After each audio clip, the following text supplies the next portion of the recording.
A new report came out today. It shows the state of Alabama ranked last in the nation when it comes to supporting same-sex marriages. Now, this could have, yes, I know, shocking, yes, this could have a lot to do with why most counties in Alabama are defying a federal judge's ruling to sign off on same-sex marriages. They're refusing to issue marriage licenses, and the state's controversial Supreme Court Justice, Chief Justice, I should say, he's actually behind the order. Marriage license in hand. This was a day Eleanor Shue and her bride Jessica White worried may never come. I thought we'd have to go to state, and now we get to do it here. A celebration still put on hold for so many other gay and lesbian couples in Alabama. The state became the 37th in the nation to allow same-sex marriage when a federal judge overturned the state's voter-approved ban. But then, Alabama Supreme Court Chief Justice Roy Moore, he defied that ruling, ordering state judges not to issue marriage licenses to same-sex couples. Well, I think a redefinition of the word marriage is not found within the powers designated to the federal government. While more than a dozen counties are still allowing same-sex marriages, most state judges followed Moore's order. Today, more than 50 of them are still refusing to issue licenses to gay and lesbian couples. We've waited 33 years for this. I mean, it's a big disappointment. The issue sparking protests, rallies. Going to the courthouse for love. And at least one arrest at one of several courthouses issuing licenses but not performing weddings. The Montgomery Advertiser reports this woman was taken into custody after offering to perform a ceremony inside a probate judge's office. She was standing up for our rights to get married. Now, Alabama's governor and the Chief Justice say they are waiting for the Supreme Court to decide on the issue, which could happen as early as this summer. And Mark, let me ask you, before we even get into reading tea leaves from the High Court, explain for the audience where the discretion starts and stops from where lower courts or lower justices can basically decide, well, you know what, we're not going to actually apply that decision in our state or in this county or in this court.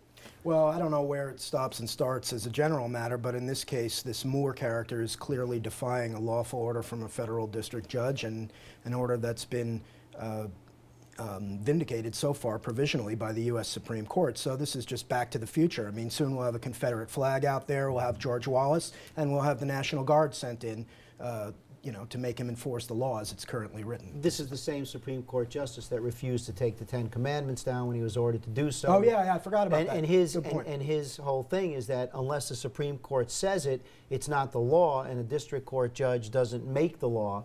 So he's kind of carving out these areas in which he's refusing to abide by the law unless the Supreme Court says so. Without overdoing it, you create anarchy, though, if you decide that different branches of the judicial system don't apply to you. I mean, yeah, absolutely. I mean, it's even politically, it's what's the point of having a ruling, right? People who are on the fence, he's just going to push them the other way. It's contemptuous. It really is. Well, the same judge was removed from the bench in 2003. That's then right. He was reelected by the people of Alabama. But the question is, you look at full faith and credit. If you get married in one state, is that marriage recognized there? But also you have an issue of contempt because you have a judge affirmatively going out and doing what a jury essentially cannot do. We can't argue to a jury to nullify the law.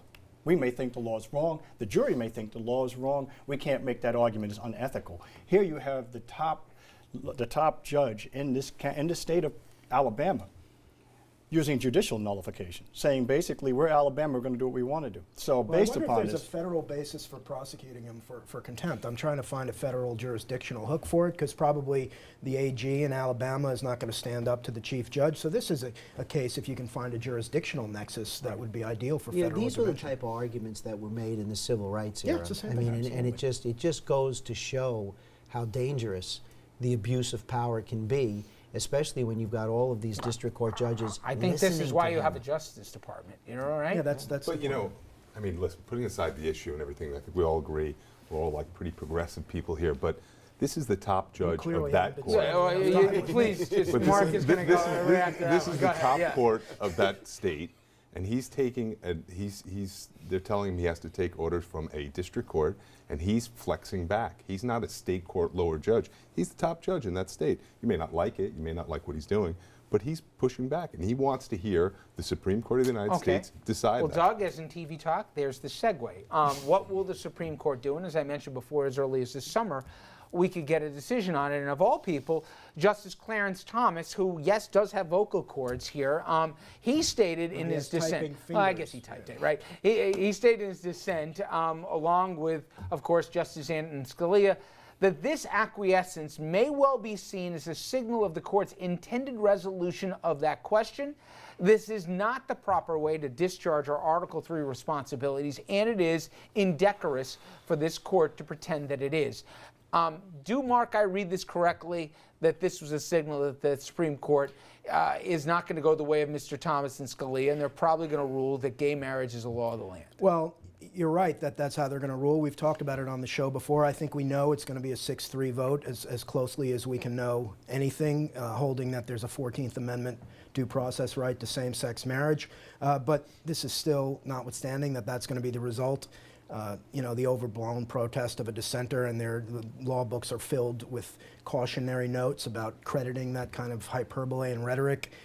So that's what it is. It's rhetorical. One of the things they have to show to get a say is a likelihood of success on the merits, that they're going to succeed in showing that the ban in Alabama is constitutional. So to the extent this ruling means anything, they haven't established a likelihood that they are going to show that the gay marriage ban is And maybe the greatest punctuation that there is the likelihood of that there will be the law of the land. We're already dealing with gay divorce, right? We are. Amazing. We are.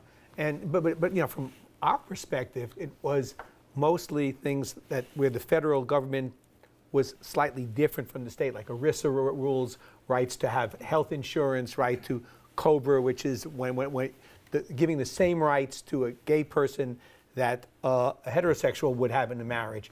But we've started to do probably our first 4 or 5 gay prenups, and we had to deal with those issues in the agreement. I'm doing my first gay divorce now, and there are issues because property was transferred prior to the marriage, which might have been separate property, but since they weren't married, it may be a gift from one person to the other, so it may end up being marital. We were having these same issues, if you go back 50 years ago, about interracial marriages.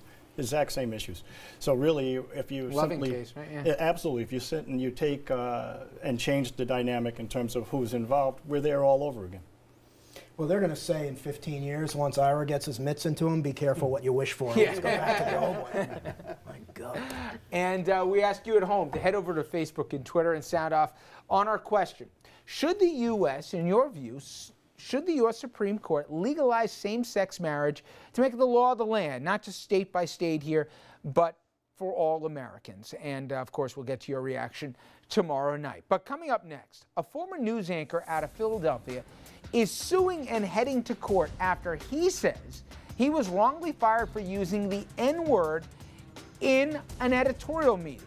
Does he have a case? It's a bizarre but a fascinating case. Our legal panel will weigh in when we return.